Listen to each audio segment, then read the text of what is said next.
Welcome to the Hoops&Huddle podcast. I am Malika, joined by Brandon, who reviews the business side of sports as the rubric. You can find him. Where do we, call out where they can find you, Yeah, you Brandon. can catch me at the _rubric on IG, on Twitter, on YouTube as well. So thank you. Cool. Happy to be doing Re- this. Let's go. Reach out to him. And then we have Justin Paden, the YouTuber. And he's a basketball historian, and you'll find him on YouTube. He's also on all through social media as well. We have his handles in the description. Check that out. And we are here to bring you the top point guards all time. We started off with the 60s and the 70s, then we went to the 80s and 90s. Now we're on the 2000s and the 2010s, and we're going to look at top point guards on a tier level. Tier one will have one play, will have the top player from that era. So tier two will have two players from the next tier for that era. From that, from that era. Tier three will have three players, and tier four will have four players from that era. So that's the bottom tier. And we're going to start off with tier one. My tier one for the 2010s is Steph Curry. I was wondering if anyone has anyone different than Steph Curry and as your number one. I do, for sure. No. I do. Oh no. Jason Okay, Kidd. let's hear you. Let's hear you. Jason Kidd. Let's hear you, Jason Brandon. Kidd. Jason Kidd. Oh. Absolutely. If you measure 2000 to Traditional point guard. Yep. 2000 2019, Steph Curry's best years, I believe, are right around 2019, 2018, 2019, 2020.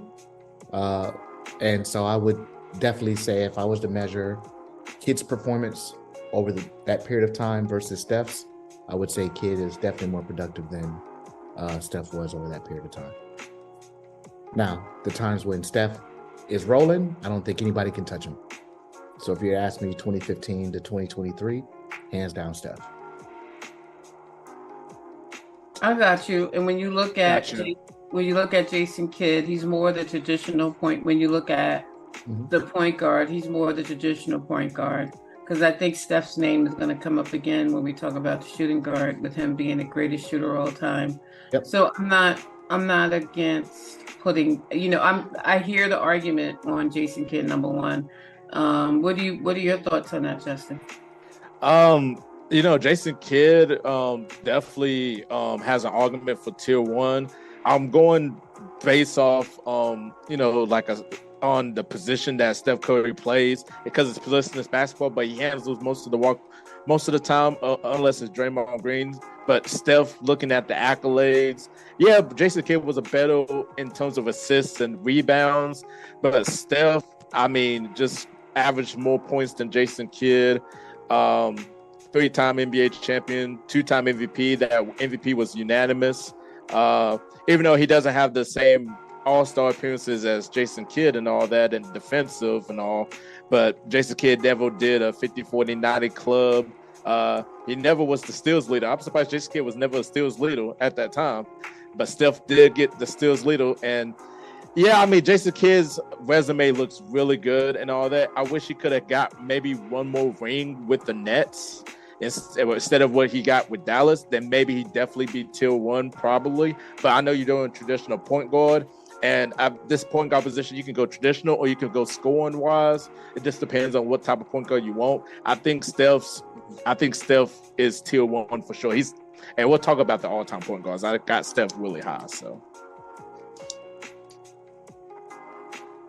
Muted.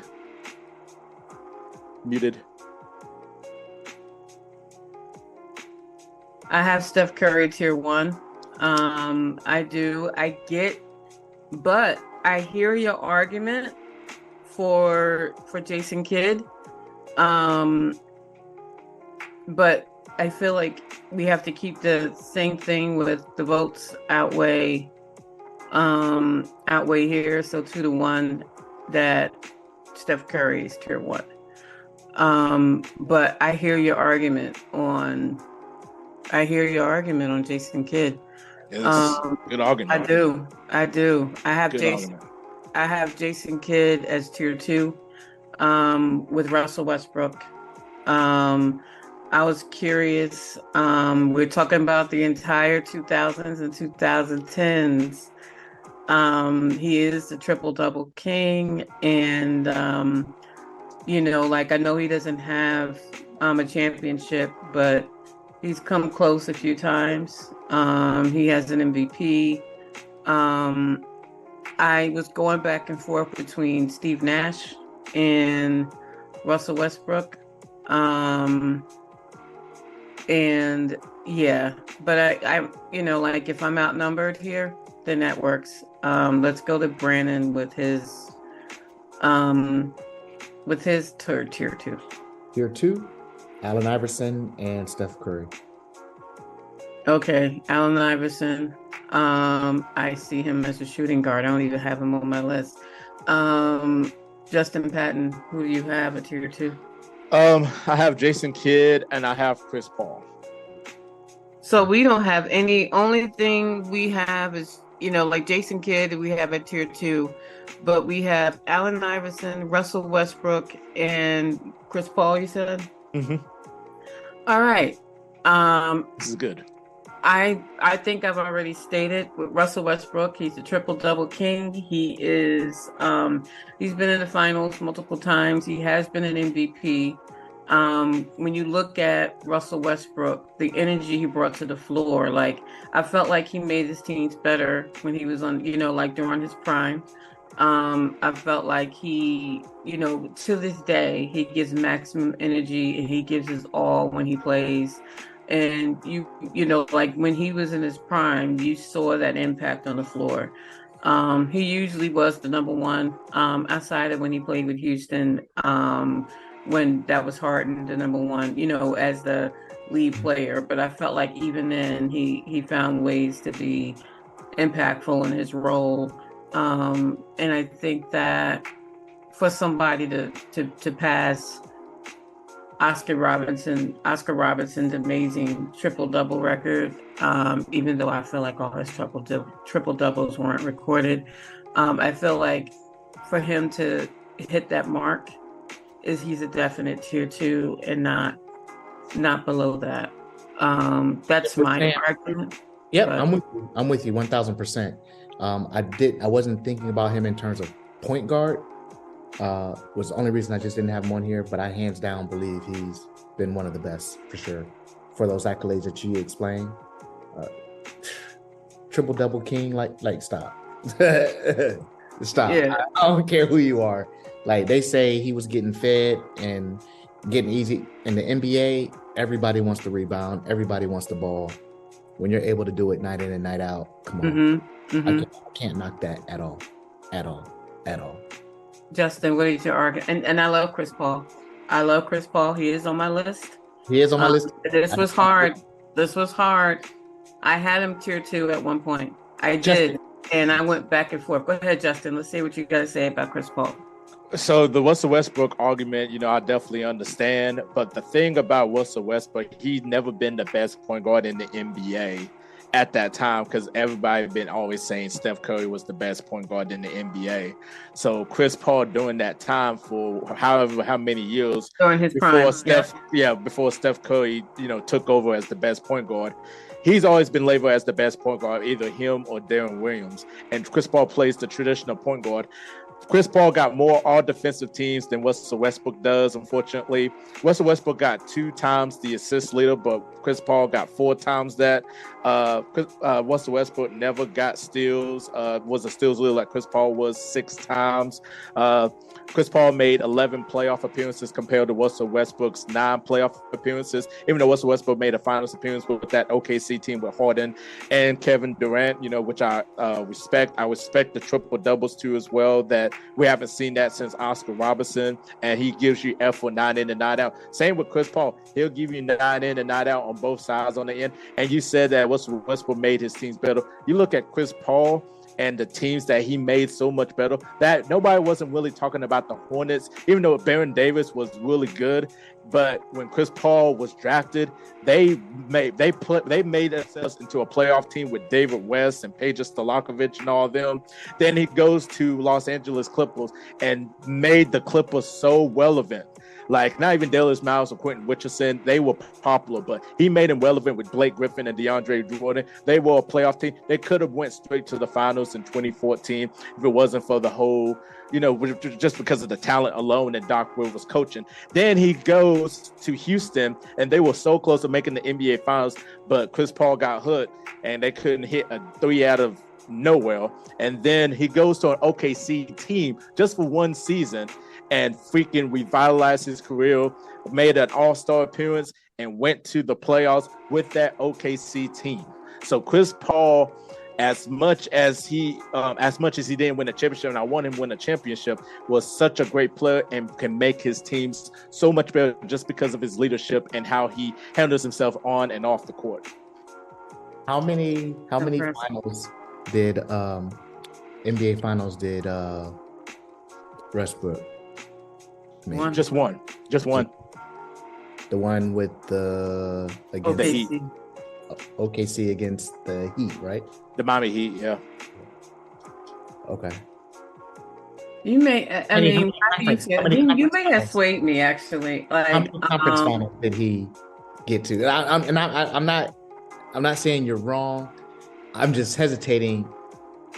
Chris Paul is definitely one of the best, but being close is different to me than getting the job done. And I felt like Westbrook. Well, both of them didn't win the finals. Correct. Neither of them won the finals. But how many finals did Western Conference finals did CP3 get to versus Westbrook? I think he got to a Western Conference Finals with that Clipper team. I remember exactly for sure. So I remember that the Warriors and the Rockets and the Rockets too. Yeah. So 2 Western Conference Finals. Yeah, one with the Clippers because they beat that San Antonio team, and then they lost to Golden State, or was it? Golden State with the Rockets. It was Golden State. Yeah, with the Rockets, and then they went to a Western Conference Final. I forgot who was the team that was it. San Antonio. I think it was San Antonio, and it came down to like a game 4, 5, 6, or 7, I believe. I don't remember, but he went to 2 Western Conference Finals during that time. Okay. So where we, like with Chris Paul is, I feel like your argument, I do like it. I do like it. He was also a 11-time All-NBA.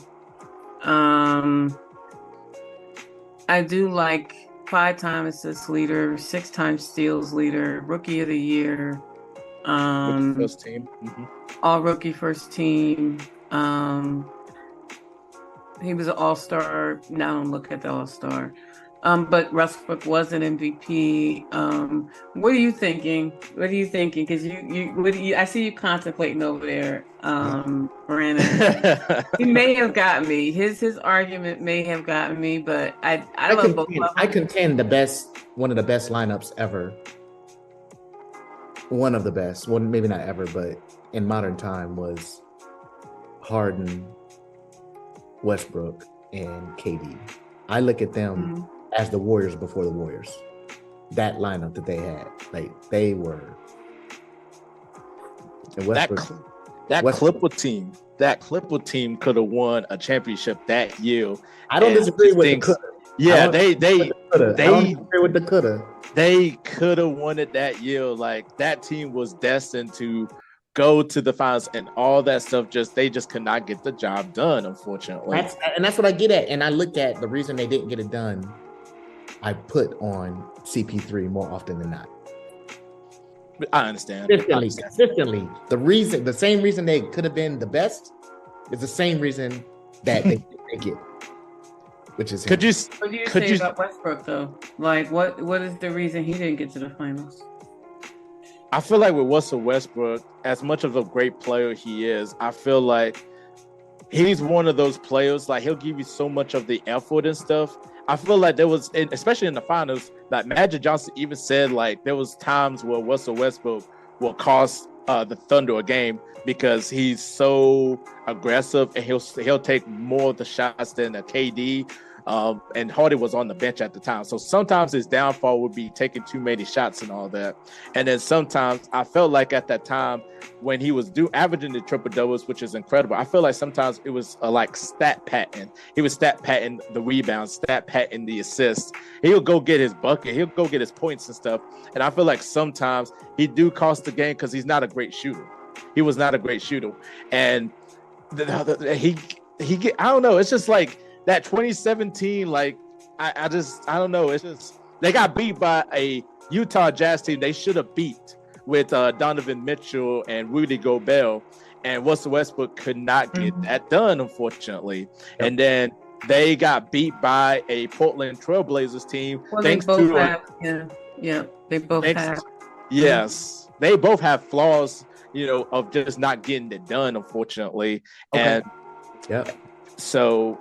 But like I said, Brandon, what do you think about the fact that Chris Paul has 11?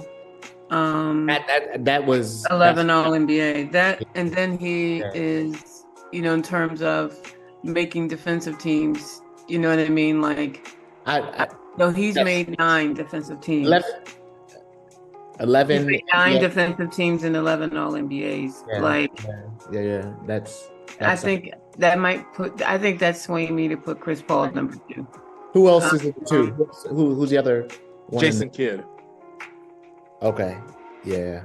So for tier 2, we have Jason Kidd and Chris Paul. Yep. That was a good discussion. I had a feeling it was going to be a discussion on Jason Kidd for number 1, possibly, because I feel like in that era, he was the number 1 traditional point guard.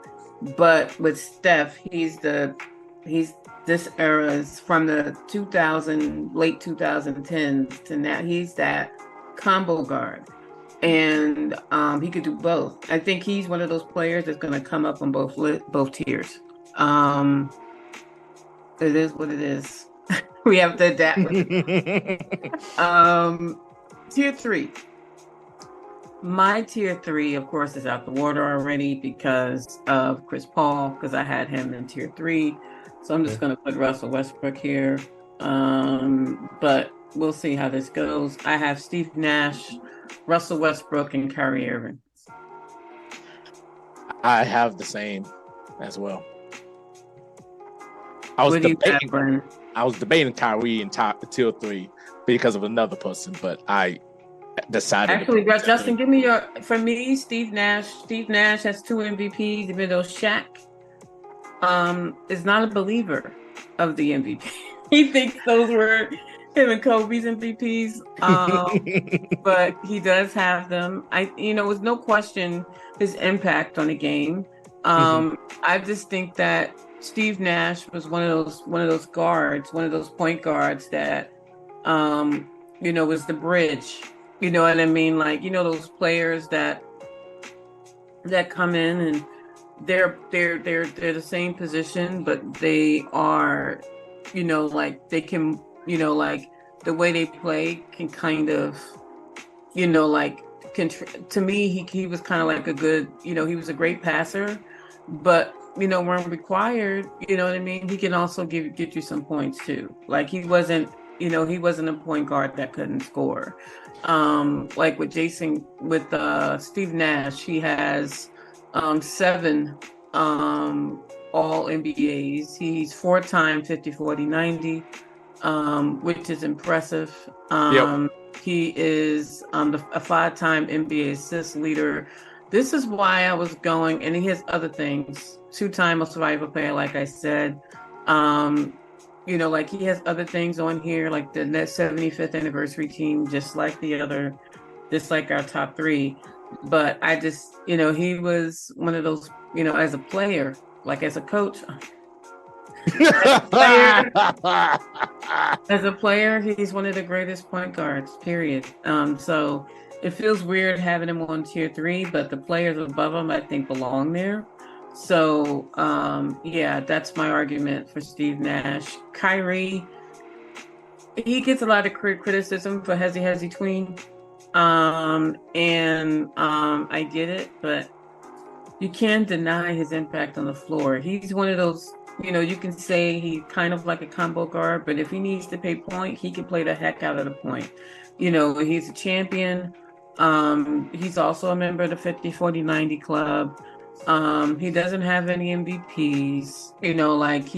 With him, it's, it's like I hear, the funny thing is I hear Sean with a W, he's a Knicks fan, and we all know him. We know him.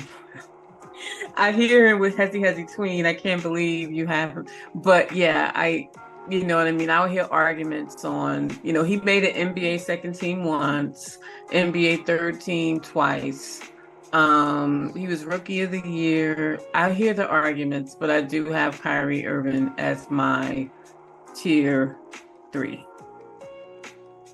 No argument on Steve Nash at all. You just said basically everything with Steve Nash. I feel like a lot of people don't really give Steve Nash credit because the NBA benefited Steve Nash once the rule change after Malice at the Palace. So they started incorporating different rules, and Steve Nash really benefits off of it. But he balled out because he was a great passer, great shooter. You said 4-time 50-40-90 club. Them 2 MVPs are back to back. And yeah, Shaq's salty that he didn't get one, but oh well, it's over in the past and all that. Oh well, so, it happens. It happened, yeah.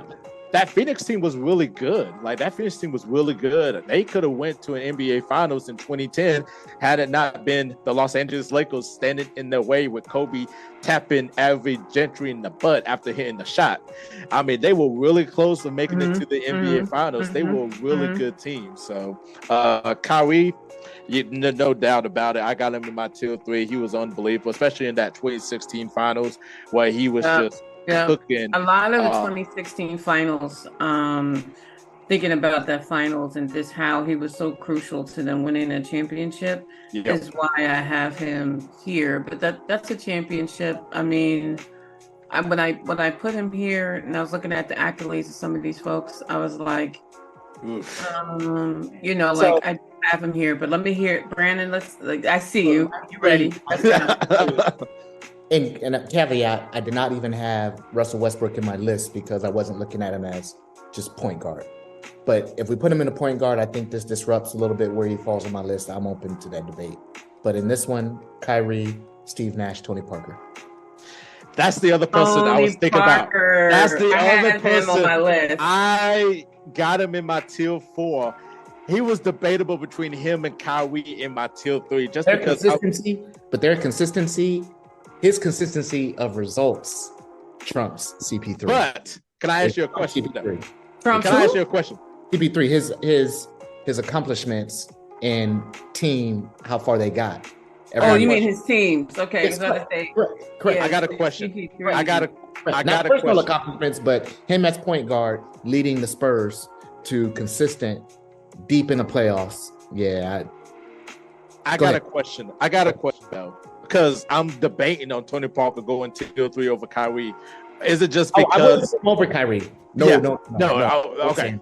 Yeah. Okay, I was gonna say, does he benefit a lot? No. I was saying, does he benefit a lot from being on a really good Spurs team with Tim Duncan and Manu Ginobili? So absolutely. He does. So let's look at our tier 3. Our tier 3, we have. We all believe Steve Nash belongs in tier 3. Yes. Kyrie Irving belongs in tier 3. Yes. So we're debating a third person. We're debating a third. We're debating Russell Westbrook. It's Westbrook. Right? It would have to be Westbrook. Who do you have over Westbrook? Like, Westbrook is a point guard. I had Tony Parker in this list because I didn't have Westbrook, but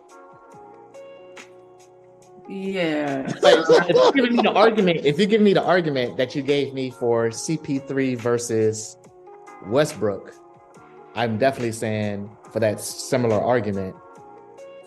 Let me hear your argument Parker let me over hear your Russell argument for Westbrook Tony for what he did Parker to his team. because Russell Westbrook, I just think I think in my head I don't see Russell Westbrook in tier 4. But let me hear your argument for Tony Parker.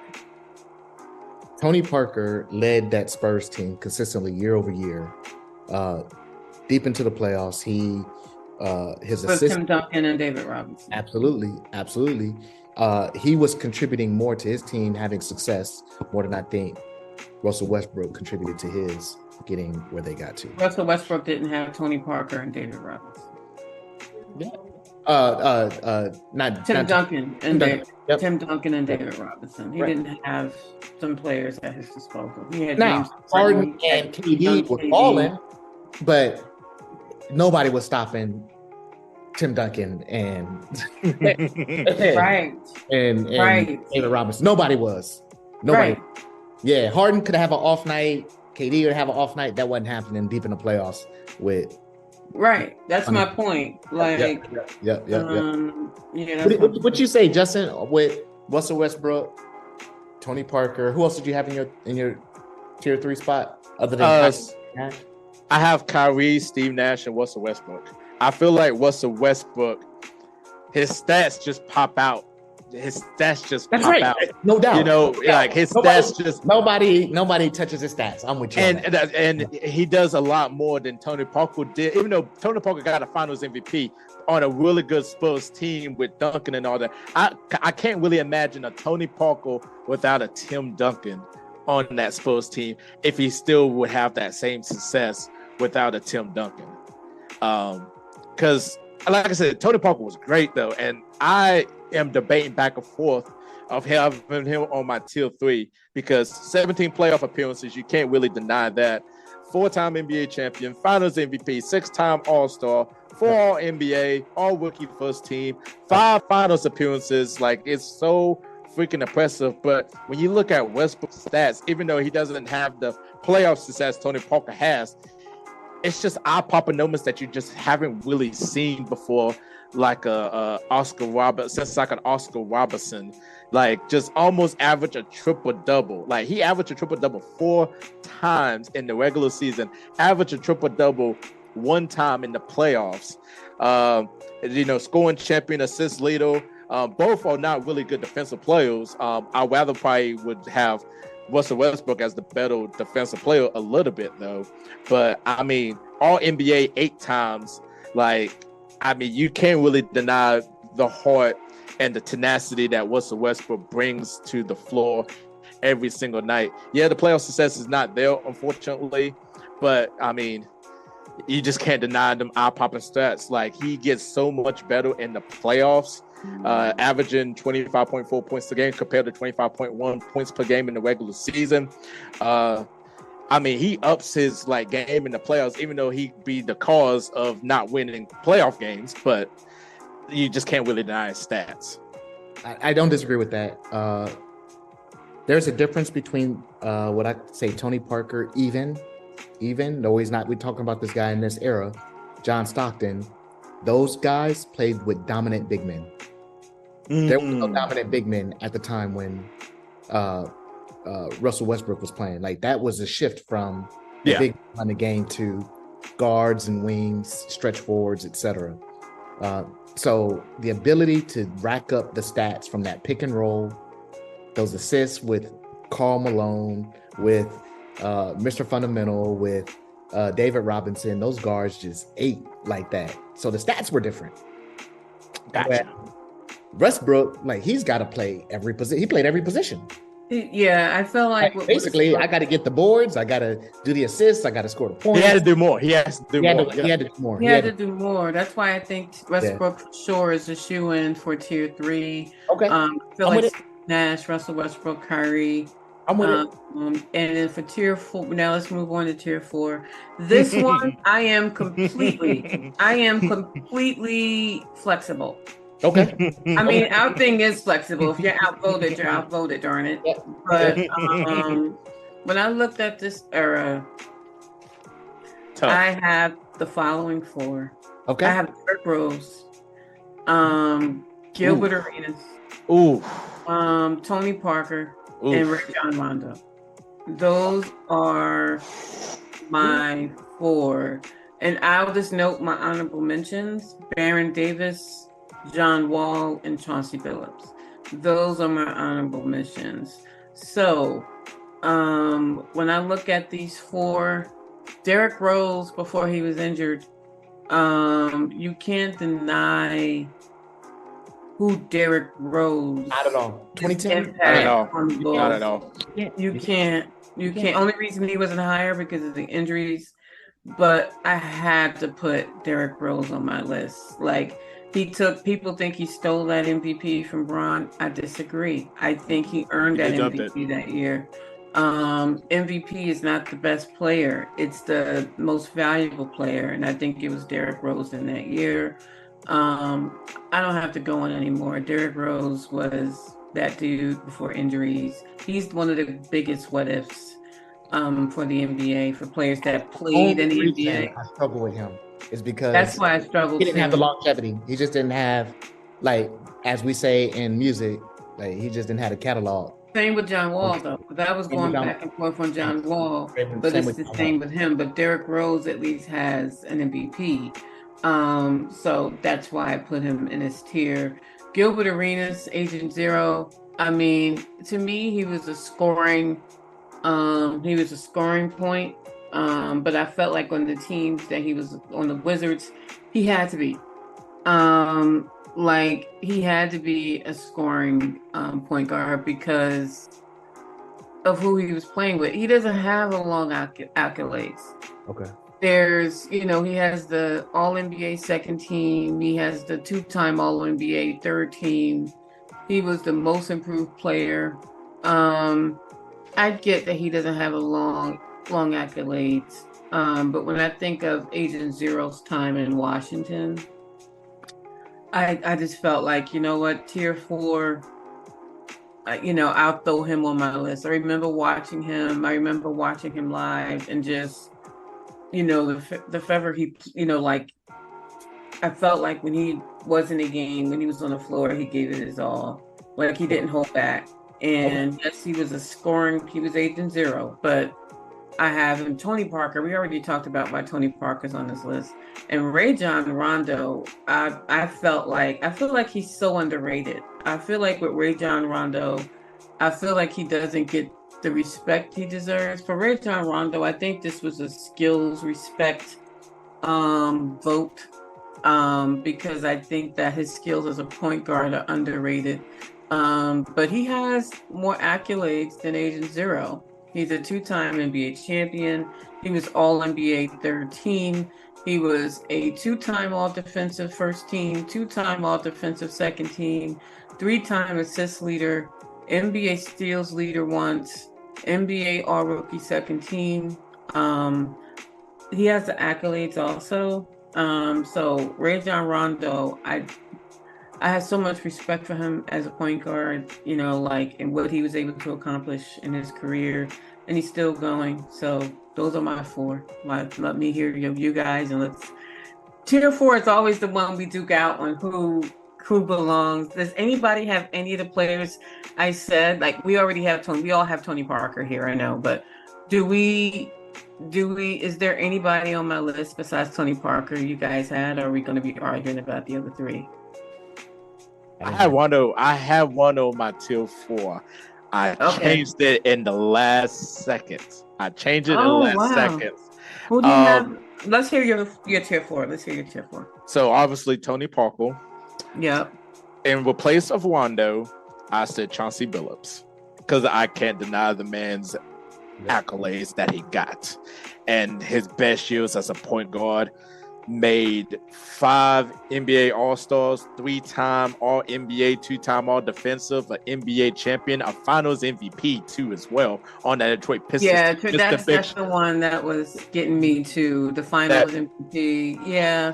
That went back and forth on him. But go ahead. 12 playoff appearances, 1 Finals appearance, obviously winning in 2004 against a heavily favored Lakers team. I had Gary Payton, but I might change it to Rondo. Just because, like, Gary Payton I'm just looking at, he's more 90s, We but have like, him in the other. We have him in the other tiers, so we do recognize him. We yeah. have him in So these. yeah, I was just looking at him in the 2000s. He was still in his prime until he got Vulnerable. old and Mm, stuff. Like a mm, one-time champion, four-time mm. All-Star, three-time All NBA, three-time All Defensive, All First Team. But I might go ahead, since we got him in the 90s and stuff, I might just go ahead and just put Rajon Rondo just to get him recognition on my tier 4. And then my last person I got, and it's going to be a debate, but I can't deny what he has done. Damian Lillard. Damian Lillard, 4-time All NBA, Rookie of the Year, All Rookie First Team, 6 playoff appearances, All-Star appearances, 4 times, all with Portland. Just looking at his stats, 24.4 points per game, 6.5 assists per game, 4.1 rebounds per game. He did made 1 or 2 Western Conference Finals, I believe, or maybe once.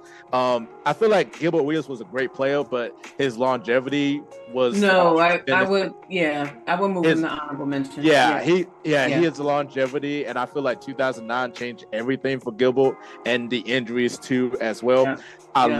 I love Derrick Rose. It's like him in that Penny argument. Yes, Derrick Rose has an MVP and all that, but I feel like at that time there were so many different point guards you can name that have like better careers than Derrick Rose, unfortunately, with the injuries and stuff, compared to a Penny Hardaway in the 90s that you could probably name like a couple players that was a lot better, but like Penny in his peak years was just unbelievable. I just feel like Derrick Rose was just in that time period where you had like so many good point guards coming up, like a Steph Curry, Russell Westbrook, John Wall, just to name a few. There was so many different point guards, and I feel like he just gets lost in the shuffle just because of injuries. So I got him on my honorable mention, my first honorable mention.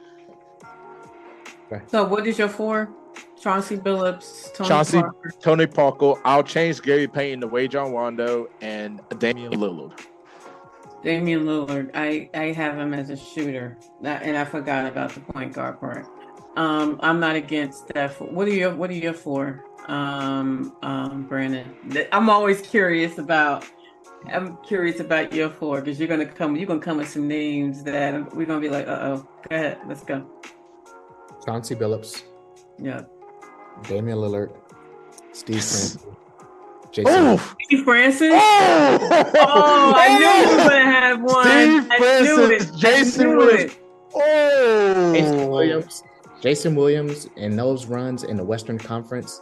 The reason they didn't make it was just because it was these 2 guys in the league called Shaquille O'Neal and Kobe Bryant. That's why Chris Webber and Jason Williams couldn't get the job done with and then what was his name? The big baby. Oh, yep. No. Oh, Vlade Divac. Vlade Divac. Yep. So who's your 4 again? Chauncey Billups, Damian Lillard, Steve Francis, Jason Williams. Okay, this is what we have right now. Mm-hmm. We have Chauncey Billups. We all agree on Chauncey Billups. We all agree on Tony Parker because he was supposed to be. We were arguing about him in 3, so he dropped to 4.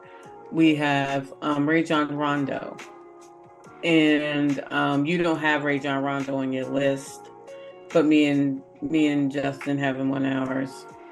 Can I ask why you don't have Rajon Rondo on your list, considering his accolades, what he's done, and he's a champion? I just didn't think it was above just the other guys that I had on there. It was just purely I went down CP3, Tony Parker, Steve Nash.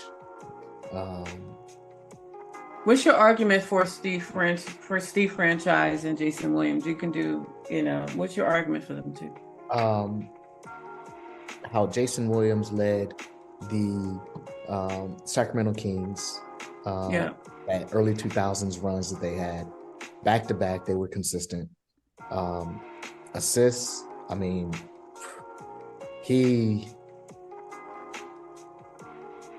there weren't a lot of guys that could touch him at that time. I'm open to Steve He Francis. only has NBA champion and all rookie first team, Jason Williams, as accolades at all. Yeah. I'm speaking more from the Visual. impact to his team. Like that's what I was looking at. Very similar to Tony Parker. I didn't think the individual stats outshine even a lot of those other guys we named, but that was my thinking. What about Steve Francis? I'm a little bit more squishy on him. I definitely am. Not as defensible, but I thought he was a game changer for the Rockets to hold them down, but they didn't get very far that much as consistently. But I thought he was underrated guard. Very underrated. I mean, we can put them on our honorable mention for sure. Yeah. Jason Williams was man, white chocolate was something else with that ball. Like he was good. He was good. There is no aesthetically. I remember him like the first name that I remember since I love basketball. The closest thing I can remember to like Pistol Pete Maravich. Yeah. Yep. Like that. He was the next Pistol Pete. Yeah.